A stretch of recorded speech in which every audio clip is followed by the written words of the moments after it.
ka magsalita. Ganito magpalit ng outlet to. Check natin itong outlet na to. Hindi akong gumawa nito pero siniris nila yung connection. Mali yun. Kasi pag nakasiris ang connection yan, nakasiris yung sumunod na tayo sunundan. Pag nasira yung isang outlet, sira na lahat yung kasunod. Hindi nagagana na eh. Oh, yan, nakasiris. Oh. Mali po ang ganyan. Wala. Hindi dapat ganyan. Dapat ito, tatap doon. Hindi yung ganito na... Pag nasira isang outlet, yan dala ng powering isa na eh. Pag nasira yung isang outlet dito, pagdugtong no? yung susunod na outlet, mawawala ng power lahat. Power lahat na. Huwag niyong gawin ng gano'n. Mali po yun, mali.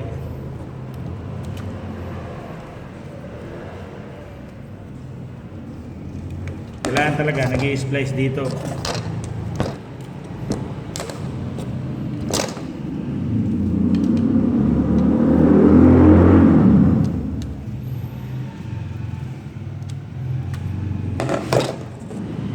Hindi talaga kaning gumawa rito, no?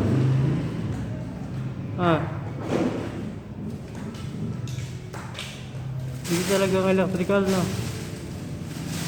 Kala nila kasi, kung may butas dito, para doon sa susunod na outlet.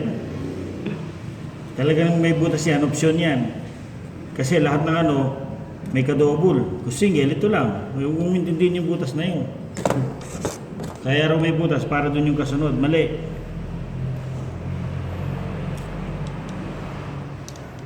Kailangan ito, yung naka-splicer rito. Huwag nyo ano yun yung sinasabi ng bawal mag-splice sa loob ng box. Kaya nga may box, kaya nga may full box para kung may kailangan mag-splice, doon ka mag-splice eh. Hindi yung bawal mag-splice. Hindi pa lang bawal mag-splice. Basta maayos yung pagkaka-splice, pagkakadugtong.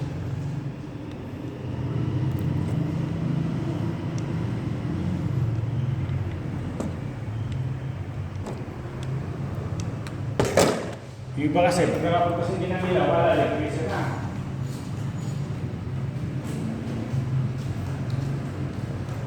Pag napasindi yung ilaw, magyayabang na, electrician na raw sila, gano'n. Pasindi nila yung ilaw. Pag nagkasunog, ay hindi po ako may gawa niyan, hindi ako may gawa niyan.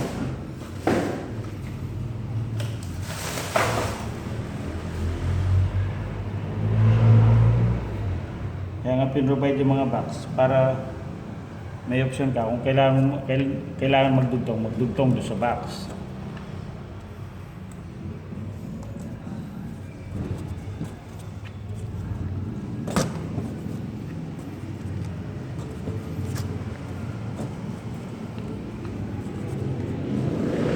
Pero huwag nyo isi-series. Marami na akong na-troubleshoot.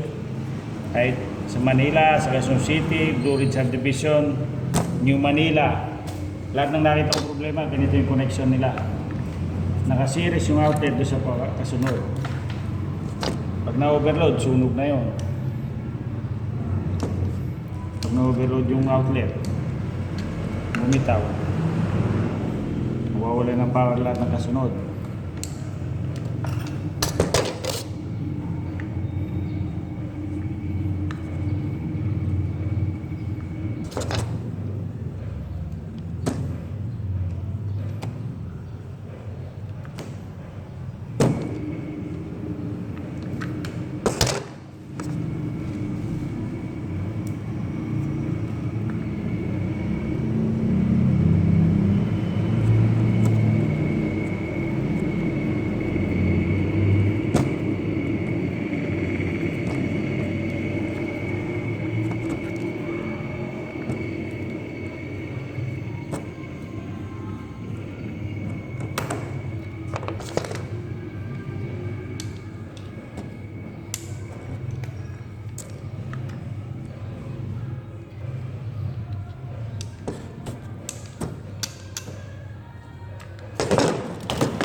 Sabi di top to ngayon dito.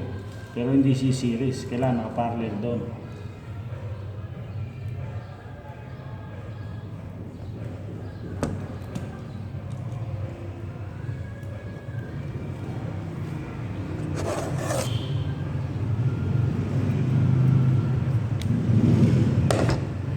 nasira man to, hindi maapektuhan yung kasunod. Pag dito po kinonekta, pumasok yung sarong, nag-jumper, tapos kumonekta ron. Pag nasira to, wala na. Nawala ng power ng mga sunod niya.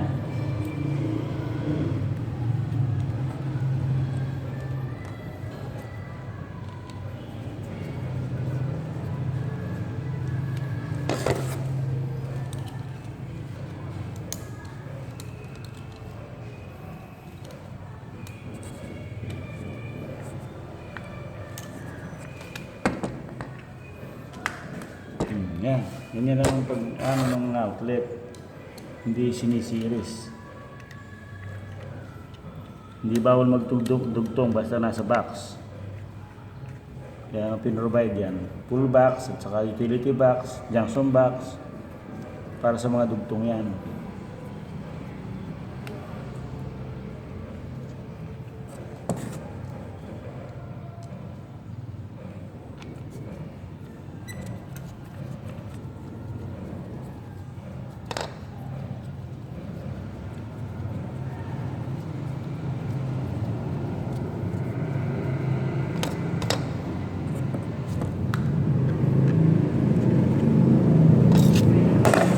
Boss. Thank you.